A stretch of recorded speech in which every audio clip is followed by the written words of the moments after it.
This is DougDoug, where we solve the problems that no one has. For most Skyrim players, you use the Fast-Travel system in the game to go as fast as possible from one place to another. But what if I told you that there might be an even faster way to travel? What if the actual fastest way to travel was by running? You see, in Skyrim, you can modify your character's run speed with a console command. In theory, you can run as fast as you want. So I timed it myself. If you use fast travel, from start to finish, it takes 13 seconds to go from Whiterun to Markarth, including scrolling across the map and going through the whole loading screen. But what if you could get there even faster by running? Can you beat that time? Today in DougDoug Investigations, we find out. So this is your normal run speed. Okay. But if we use the player.set AV speed mult, 100 is the default value you actually run at. So if we increase this to like 300, now we're running 3 times as fast. Sweet. Let's try like 800. Okay, that's pretty fast. God might get nervous. A man approaches with his weapon drawn. Yep, that's the only thing making you nervous. Still not that fast. Let's try 3,000. Okay.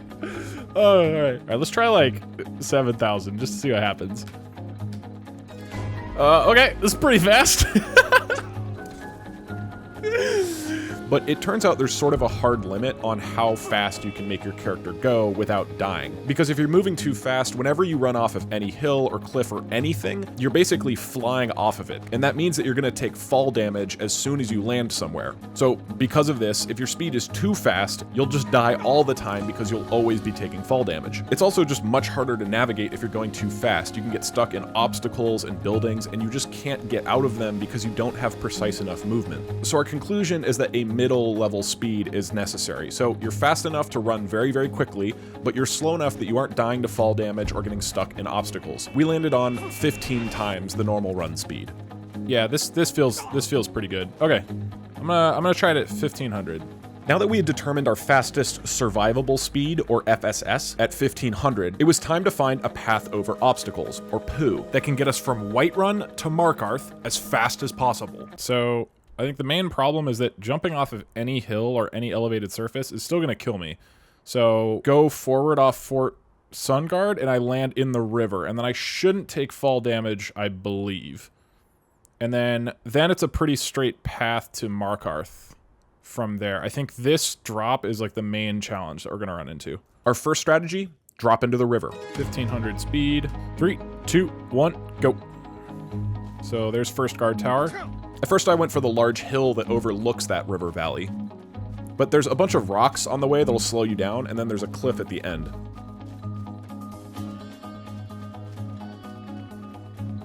Oh, okay. Oh, okay.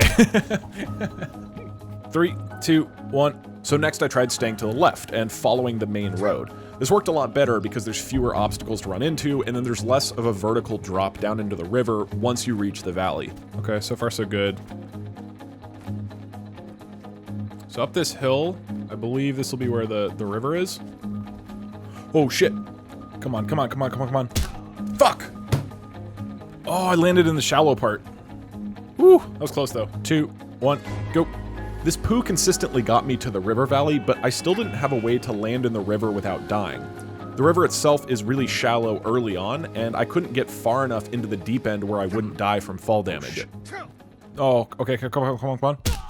Fuck! So I actually think coming from the low ground up into Markarth is not gonna work, and instead, I should come down here and stay on the high ground, not drop into that river, stay up here, move along the side of the cliffs, and then, as I hit the edge, work my way to the right into Markarth from above. I don't think I can survive otherwise. Okay, let's try that. The new strategy, go through the mountains. 3, 2, 1, go.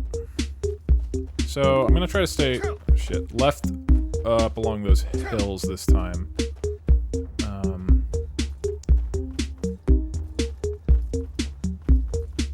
This is a mess. Okay.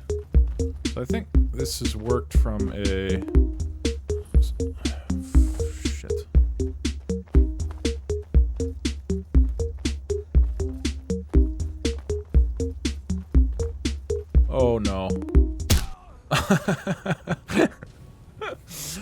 All right. So it turns out this mountain path does not work, because at some point you'll need to jump off the mountain, and then there's no river to land in, and you just die. But I did learn a very important technique here. If you jump off a mountain and then fly back into the mountain at the same height, the game thinks that you haven't fallen at all. This means that you can traverse along a mountain or a cliff without taking fall damage. I call it a strategy to allow mountain navigation. In and of itself, this would not be very useful, but if I combine the strategy to allow mountain navigation with the path over obstacles to the river valley from earlier, this gave me a poo stain that was the secret to skidding into Markarth. Go. By bouncing along the cliffs in the river valley, we can push much farther into the river valley before we jump into the river itself, meaning that I can consistently reach the deep end of the river farther down where I won't die to fall damage.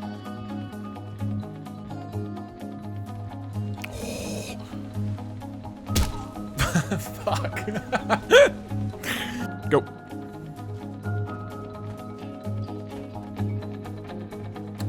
Shit. Here comes a river.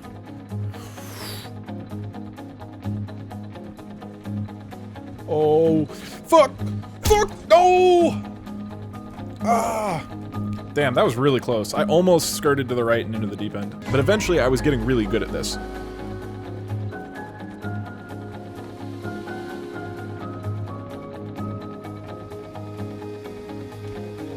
I was even improving my technique for the early part of the run. I was learning to bunny hop along the little hills so that you don't take any fall damage.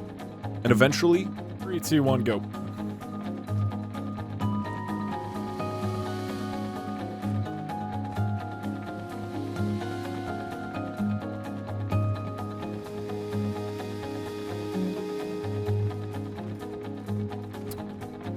Wall hop.